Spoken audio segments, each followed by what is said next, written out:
বাংলাদেশে চাকরির খুব বেশি অভাব আছে, এটা আসলে সত্যি না। লক্ষ লক্ষ চাকরি বসে আছে।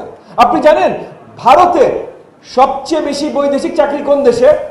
প্রথম 4টার ভিতরে বাংলাদেশ, মানে ভারতীয়রা বাংলাদেশে এসে চাকরি করে বেতন নিয়ে যাচ্ছে। কেন?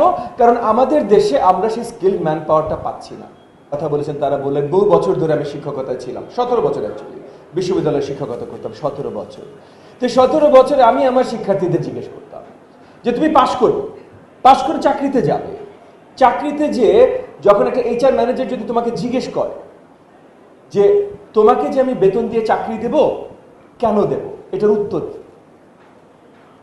বেশিরভাগ ছাত্রছাত্রীরা এটার সঠিক উত্তর দিতে পারতেন না। আমার ডিগ্রি আছে দেবেন, দেখেন এইচআর ম্যানেজারের ডিগ্রি দেখিলাম। আজকে সবুর ভাইয়ের বিশাল মানে জ্ঞান, ওনার ইউনিভার্সিটি সিস্টেমে অনেক অবদান আছে, শিক্ষাঙ্গনে অনেক অবদান আছে, বাট ওনার আবার বিশাল কম্পিউটার্সের ওনার বিশাল ব্যবসা আছে। তো ওই ব্যবসায় উনি যদি কাউকে হায়ার করেন, কেউ এসে বললো আমার এই যে আমার ডিগ্রি একটা কাগজ, আমাকে চাকরি দেন, উনি দেবেন?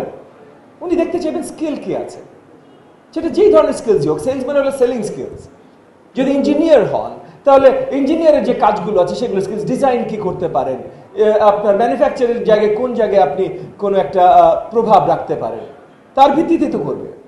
তো আপনার স্কিলগুলো যদি আপনি নিজে না জানেন আমার কি স্কিল আছে। আজকে আমি যদি এই যে ক্লাসরুমে কতজন শিক্ষার্থী আছে একটু হাত তুলবেন, এখানে অডিটোরিয়ামে অনেক শিক্ষার্থী, মাশাআল্লাহ হাত নামান। শিক্ষক কতজন আছেন একটু হাত তুলবেন, শিক্ষক, প্রধান শিক্ষক, মাশাআল্লাহ। এখন আমি যদি শিক্ষার্থী, যে কোনো র্যান্ডম শিক্ষার্থীকে এখানে কোয়েশ্চেন করি, দাঁড়া করিয়ে আপনার স্কিল কি আছে, আপনারা কতজন কনফিডেন্ট পরিষ্কারভাবে আমাকে বলতে পারবেন? কতজন কনফিডেন্ট? হাত তোলার চিন্তা করেন, আমি কিন্তু হাত দিকে দাঁড়া করাইতে পারি। আচ্ছা, কয়েকজন হাত তুলেছেন, ওয়ান্ডারফুল, ভেরি গুড। আমি আপনাদেরকে এম্বারেস করবো না, হাত তুলে দাঁড়া করাবো না। কিন্তু তাহলে দেখেন আপনারা নিজেরা, মোস্ট অফ ইউ, আপনারা কনফিডেন্ট না আপনারা কি স্কিল নিয়ে বেরোচ্ছেন। মানে এটা শুধু ড্যাফোডিল বিশ্ববিদ্যালয় না, এটা আমাদের জাতিগতভাবে একটা সমস্যা। আমি এই স্কিল আছে, ওই স্কিল যেখানে দরকার, ওই অফিসে যে আপনি দুইটা করা নাড়ান বা বেল দেন, যে ম্যানেজার আসলে ম্যানেজারের বলেন, ম্যানেজার সঙ্গে সঙ্গে আপনাকে চাকরি দিতে বাধ্য। বিকজ বাংলাদেশে চাকরির খুব বেশি অভাব আছে, এটা আসলে সত্যি না। লক্ষ লক্ষ চাকরি বসে আছে। আপনি জানেন ভারতে সবচেয়ে বেশি বৈদেশিক চাকরি কোন দেশে জানেন? সবচেয়ে বেশি কোন দেশে? সৌদি আরবে। শোনা, প্রথম 4-এর ভিতরে বাংলাদেশ, প্রথম 4টার ভিতরে বাংলাদেশ, মানে ভারতীয়রা বাংলাদেশে এসে চাকরি করে বেতন নিয়ে যাচ্ছে। কেন? কারণ আমাদের দেশে আমরা সেই স্কিল ম্যান পাওয়ারটা পাচ্ছি না। সো স্কিল ডেভেলপমেন্ট অত্যন্ত গুরুত্বপূর্ণ। আমরা আপনাদের ভিতরে স্কুলগুলো ডেভেলপ করা দেখতে চাই। সেটার জন্য আমি প্রাথমিক শিক্ষার দায়িত্বে আছি এবং গণশিক্ষার দায়িত্বে আছি।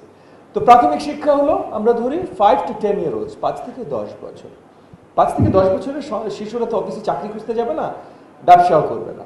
কিন্তু এই যে মনোভাবটা, আজকে রিপন সাহেব ওনার ফার্স্ট প্রেজেন্টেশনে যেটা দিলেন, মাইন্ডসেট, এই মাইন্ডসেটটা তৈরি করাটা গুরুত্বপূর্ণ। তারপরে যে সেকেন্ডারি, হায়ার সেকেন্ডারি, ইউনিভার্সিটি, এই জায়গাগুলোতে আপনার এই স্কিলগুলো আসলে লাভ করবে, অর্জন করবে। কিন্তু মাইন্ডসেটটা গুরুত্বপূর্ণ। আমরা প্রাথমিক ওই মাইন্ডসেটটা নিয়ে আসতে চাই।